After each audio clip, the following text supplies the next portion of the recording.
And when the Imam starts making Salah, you find that Fajr, Maghrib and Isha, these three Salah, you will find the Imam reciting the portions of the Quran and Surah Fatiha loudly.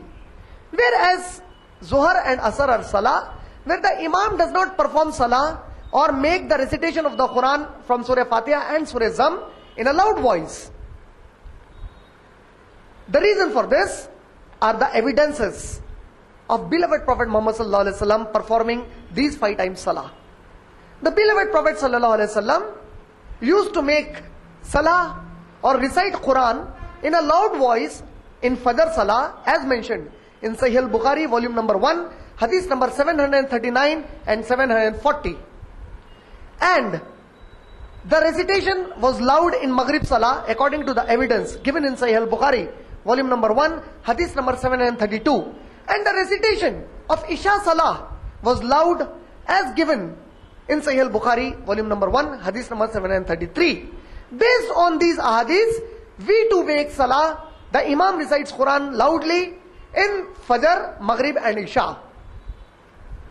And the beloved Prophet Muhammad sallallahu alaihi wasallam commanded that it is compulsory for a Muslim to perform Salah with the recitation of Surah Fatiha in every rakah. The Prophet sallallahu alaihi wasallam said that the person, the Muslim, who does not perform Surah Fatiha, who does not recite Surah Fatiha on his own, his Salah is invalid. His Salah is batil. As mentioned in Sahih al-Bukhari, volume number 1, hadith number 723 and 724. And also in Sahih Muslim, volume number 2, hadith number 394. In hadith number 394, reference 1.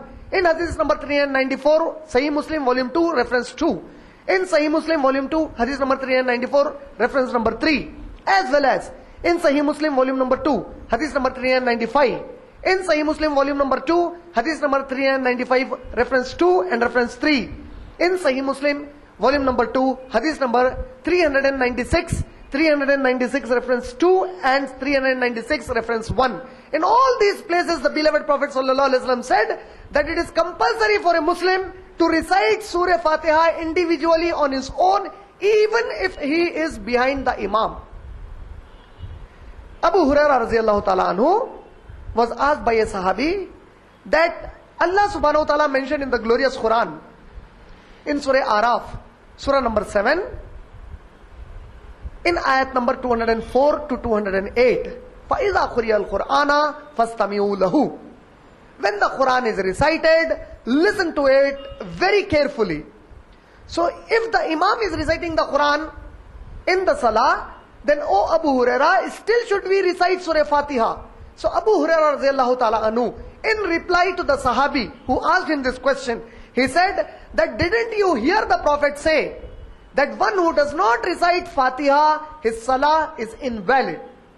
As mentioned in Sahih Muslim, volume number 2, and all these references that I quoted earlier, as well as in Sahih al-Bukhari, volume number 1, hadith number 723 and 724. The beloved Prophet sallallahu alaihi wasallam said, Ameen loudly. If you read Sahih al-Bukhari, volume number 1, hadith number 717 to 720, we come to know that Prophet sallallahu alaihi wasallam used to say Ameen loudly, and he recommended the Musalli, meaning those who make Salah behind the Imam in congregation, to say Ameen loudly. Because the Prophet sallallahu alaihi wasallam said, when your Ameen coincides with the Ameen of the angels, then Allah subhanahu wa ta'ala will forgive your past sins for you. Therefore, as a Muslim, as I already said, and I quoted several ayat from the glorious Quran, where Allah subhanahu wa ta'ala said, obey Allah's messenger sallallahu alaihi wasallam. Take whatever the messenger commands you and leave from whatever the messenger stops you. Allah said that none of you can be true believers unless you make Rasulullah sallallahu alaihi wasallam as your final judge. And we all know that Abu Hanifa, Imam Shafi'i, Imam Malik, Imam Hanbal were great Islamic scholars. They were great Muslim scholars. But their opinion, their fatwa, if it contradicts any hadith that has been accepted by the Muslim Ummah unanimously to be authentic and of Rasulullah sallallahu alaihi wasallam, then there is no point to argue that we are not going to take the hadith and instead we will follow a fatwa of one of the ummati of Rasulullah sallallahu alaihi wasallam. This is a sin, this is haram in Islam. About making rafaidain, that is, the beloved Prophet sallallahu alaihi wasallam at the time of takbir used to make rafaidain. He used to raise his hands up to the shoulder and his thumb would be equivalent to the ear lobes, this way, and his palms he would face towards the Qibla. This is the way of making takbir or raising the hands. Rafa in Arabic means to raise. Yad in Arabic means hand.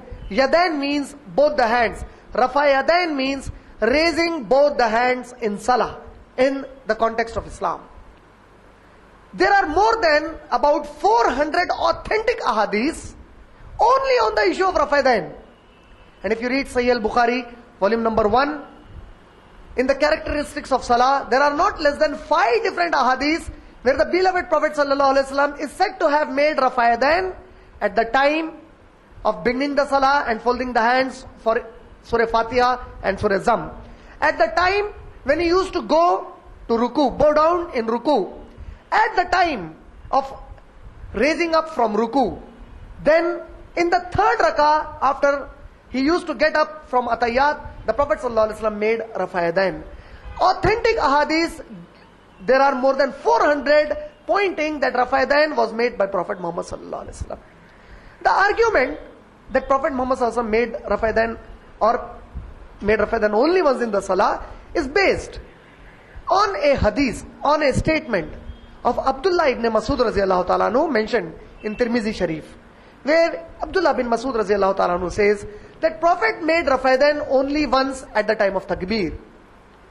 The principle in accepting or rejecting something in Islam, even if it comes from Sahabi, is based on Shaz, is called as Shaz, the principle of Shaz. According to this principle, the Muslim scholars, the Sunni Muslim scholars unanimously agree that even if a Sahabi has spoken something which is authentic, even if the statement is authentic, but if the statement of that Sahabi contradicts the ijma, the majority of the Sahaba who are superior to him, then this statement would only be considered as an individual opinion of the Sahabi and it would not be taken into practice, but the statements of all the majority of the Sahaba and superior Sahaba will be taken. So if Abdullah bin Masud radiallahu anhu says that Prophet Muhammad made rafaidain only once, this statement of Abdullah bin Masud is an authentic statement, but it contradicts all the Khulafai Rashidin. It contradicts the ijma of the Sahaba. Therefore, it is not right to leave the opinion of all the Sahaba, to leave the practice of all the Sahaba, including the Khulafai Rashidin, and take Abdullah bin Masud radiallahu ta'ala anhu. This principle of Shaz does not allow a Muslim to follow Abdullah bin Masud in this particular teaching of Islam of making rafaidain. Therefore, making rafaidain is a continuously practiced sunnah of Prophet Muhammad and the Khulafai Rashidin sallallahu alaihi wasallam and radiyallahu ta'ala anhum ajma'in. As a Muslim, it is compulsory for us also to make rafaidain in Salah. About the folding of the hands, unanimously the Muslim